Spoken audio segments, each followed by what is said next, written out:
अस्सलामुअलैकुम, बोल news headquarter से खुशामदीद। मैं हूँ सैयद रजी। मैं हूँ आमना अकरम और मैं हूँ बुशरा। हेडलाइंस आप जान चुके हैं, बुलेटिन में हम बात करेंगे।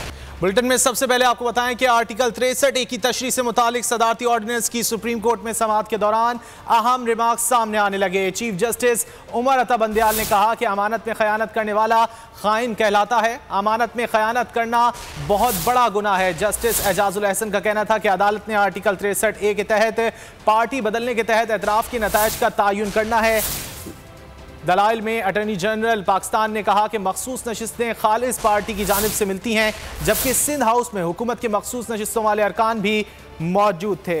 आर्टिकल 63A की तशरीह से मुतालिक सदारती ऑर्डिनेंस की सुप्रीम कोर्ट में समाअत के दौरान अहम रिमार्क्स सामने आए हैं। चीफ जस्टिस उमर अता बंदियाल ने कहा कि अमानत में खयानत करने वाला खाइन कहलाता है। अमानत में खयानत करना बहुत बड़ा गुनाह है। जस्टिस एजाजुल एहसन का कहना था कि अदालत ने आर्टिकल 63A के तहत पार्टी बदलने के तहत एतराफ़ के नताइज का तयन करना है। दलाइल में अटॉर्नी जनरल पाकिस्तान ने कहा मखसूस नशिस्तें खालिस पार्टी की जानिब से मिलती हैं, जबकि सिंध हाउस में हुकूमत के मखसूस नशिस्तों वाले अरकान भी मौजूद थे। आर्टिकल 63A की तशरीह से मुतालिक सदारती ऑर्डिनेंस की सुप्रीम कोर्ट में समाअत जारी है और इस दौरान अहम रिमार्क्स सामने आए हैं। चीफ जस्टिस उमर अता बंदियाल ने कहा है कि अमानत में खयानत करने वाला खाइन कहलाता है। अमानत में खयानत करना बहुत बड़ा गुनाह है। जस्टिस एहसन का कहना था कि अदालत ने आर्टिकल 63A के तहत पार्टी बदलने के तहत एतराफ़ के नताइज का तयन करना है।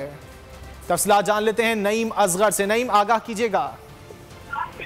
जी बिल्कुल, सदारती रेफरेंस जो हुकूमत की जानिब से फाइल किया गया था, सुप्रीम कोर्ट ने उसकी समाअत पीर तक मुलतवी कर दिया और पीर 1 बजे इसकी दोबारा से समाअत होगी और सुप्रीम कोर्ट का 5 रुकनी लार्जर बेंच इसकी समाअत करेगा। इस समाअत के दौरान जो आखिर में जो रिमार्क्स है उस हवाले से बात करते चले तो जस्टिस मुनीब अख्तर ने ये पूछा क्या आर्टिकल 63A से इनहराफ पर आर्टिकल 62(1) लगेगा। उन्होंने ये भी पूछा कि आर्टिकल 63A निश्चित खाली हो जाता है। जस्टिस जमाल खान ने कहा कोई रुकन वोट डालने के बाद इस्तीफा दे तो क्या होगा। अटॉर्नी जनरल ने कहा इंडिया में एक रुकन ने पार्टी के खिलाफ वोट देकर इस्तीफा दिया था।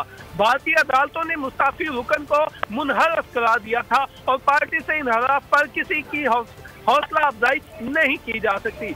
जस्टिस एजाजुल एहसन ने कहा सदर ने आइन की तशरीह का कहा है, तशरीह से इधर उधर नहीं जा सकते, मुमकिन है हम रेफरेंस ही वापस भेज दें।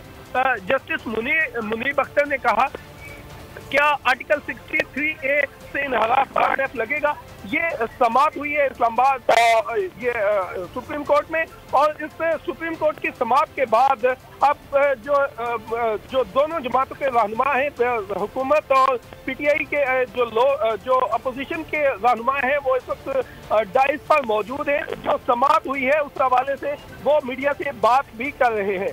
अभी आपसे कुछ देर पहले PTI की रहनुमा शेर रहमान डाइस पर बोली और उन्होंने कहा कि जो अमर बिल मारूफ का नारा लगा रहे हैं वो कौम को मजहबी कार्ड के पीछे लगा रहे हैं।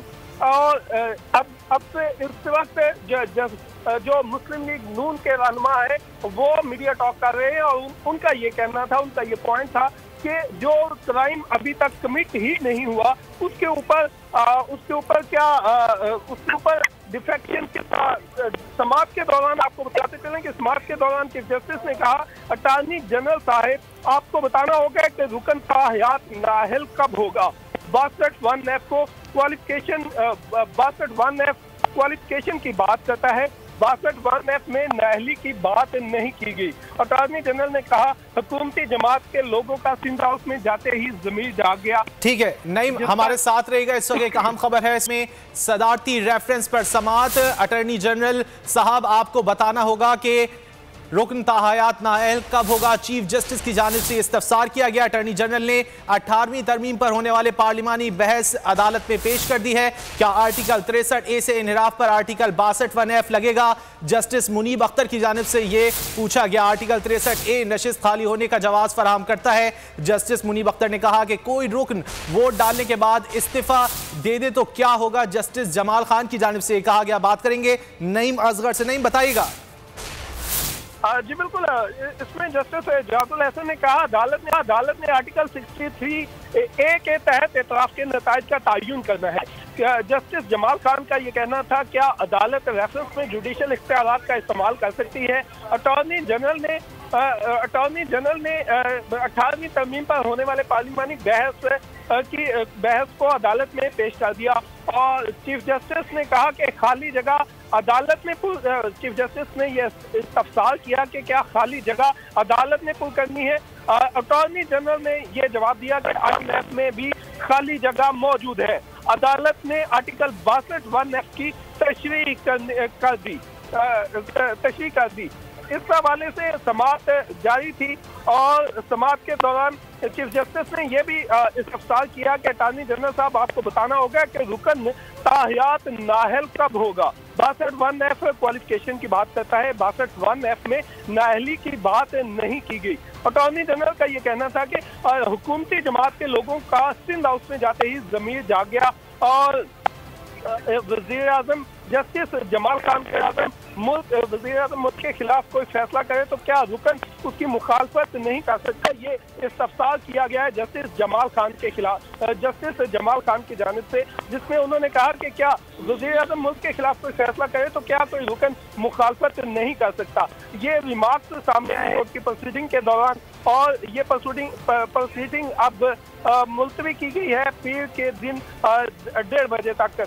अटॉर्नी जनरल ने प्रोसीडिंग के दौरान ये भी कहा कि अरकान असेंबली रबड़ स्टैंप नहीं होते, पार्टी फैसले से मुत्तफिक ना हो तो मुस्ताफी हुआ जा सकता है। अटॉर्नी जनरल ने यह मौक़िफ़ भी इख्तियार किया कि पार्टी इख्तिलाफ का ये मतलब नहीं कि हुकूमत के खिलाफ जाया जाए।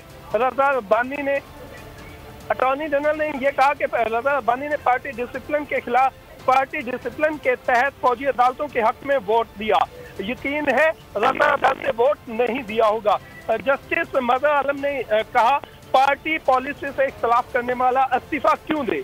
अटॉर्नी जनरल ने कहा, पार्टी टिकट पर इलेक्शन लड़ने वाला जमात के डिसिप्लिन का भी पाबंद होता है।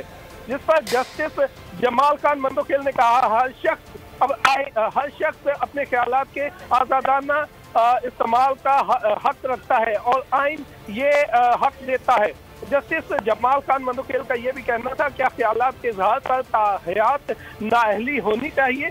अटॉर्नी जनरल ने कहा, अरकान असेंबली सिर्फ 4 मौके पर आज़ादी से वोट। अटॉर्नी जनरल ने कहा, बतौर एडवोकेट जनरल सिंध हाउस में रहता था।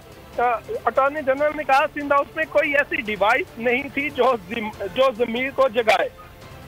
जी, सदारती रेफरेंस पर समाअत पीर की दोपहर तक के लिए मुलतवी गई है और समाअत के दौरान अहम रिमार्क्स सामने आए हैं। जजेस की जानिब से chief justice of Pakistan justice Umar Ata Bandial का ये कहना है कि अमानत में खयानत करने वाला खाइन कहलाता है। कौमी असम्बली का गैर मामूली इजलास शुरू होते ही खत्म। स्पीकर ने मरहूम अरकान के लिए दुआएं मग़फ़िरत के बाद इजलास 28 मार्च की शाम 4 बजे तक के लिए मुलतवी कर दिया। वज़ीर आज़म के खिलाफ तहरीक अदम एतमाद पीर को पेश की जाएगी। अपोजिशन अरकान का एहतजाज और शोर शराबा। स्पीकर असद कैसर बोले, माजी में भी रुकन की वफात के एहतराम में एजेंडा मौखर किया जाता रहा है। तहरीक अदम एतमाद पर कानून के मुताबिक कार्रवाई करूँगा।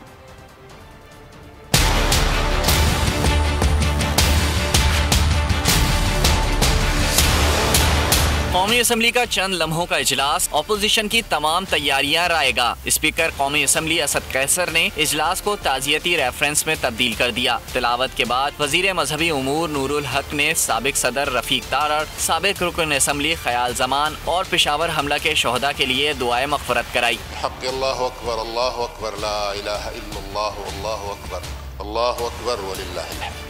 फातिहा ख्वानी के बाद स्पीकर ने कहा कि मुअज़्ज़िज़ मेंबरान के इंतकाल के एहतराम में एजेंडा अगले रोज मुंतकिल किया जाता है। वो तहरीक अदम एतमाद पर आइन और कानून के मुताबिक कार्रवाई करेंगे। उन्होंने इजलास 28 मार्च की शाम 4 बजे तक मुलतवी कर दिया। The House is adjourned to meet again on Monday, the 28th March 2022 at 4 PM. Opposition leader Shahbaz Sharif ने माइक पर बोलने की कोशिश की, लेकिन स्पीकर ने इजाजत नहीं दी, जिस पर अपोजिशन ने शोर शराबा किया। पीर को इजलास में वजीर आज़म इमरान खान के खिलाफ तहरीक अदम एतमाद पेश की जाएगी। 14 दिन में इजलास न बुलाकर स्पीकर ने आइन की खिलाफ वर्जी की। स्पीकर असेंबली ने पार्लिमानी इक़्तिदार को पामाल किया। मैं पॉइंट ऑफ ऑर्डर के लिए खड़ा हुआ। स्पीकर ने देखना भी गवारा नहीं किया। अपोजिशन लीडर शहबाज शरीफ कौमी असेंबली इजलास मुलतवी होने पर आग बगोला। मीडिया से गुफ्तगू में कहा, आज बहुत अहम दिन था। अदम एतमाद की तहरीक जेर बहस होनी थी। हुकूमत ने पीर को भी धांधली की तो फिर दमादम मस्त कलंदर होगा। Chairman people's party Bilawal Bhutto ने कहा, वजीर आजम मुकाबले से भाग रहे हैं। हम इमरान खान को भागने नहीं देंगे। हुक्मरानों के सामने अपोजिशन मुत्तहिद है। अदम एतमाद हमारा जमहूरी हथियार बनने वाली है। भागने वाले वजीर आजम अपनी अक्सरियत खो चुके हैं। मौलाना असद महमूद ने कहा, हैसियत से बात की।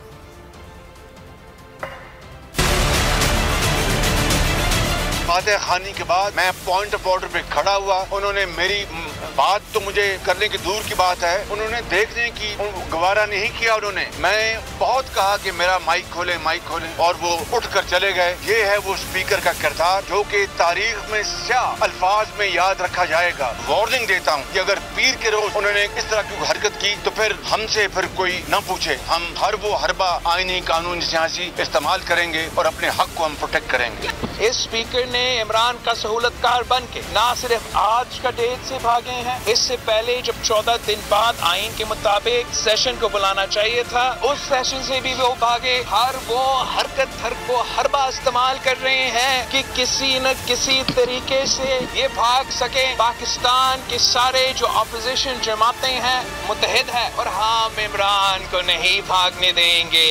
कब तक भाग सकता है आपका बुज़दिल वज़ीर आज़म? चैलेंज करता हूँ इमरान खान को कि वो 172 मेंबरान कौमी असम्बली में पूरे करके दिखाए। 10 लाख के दावे तो बाद में है।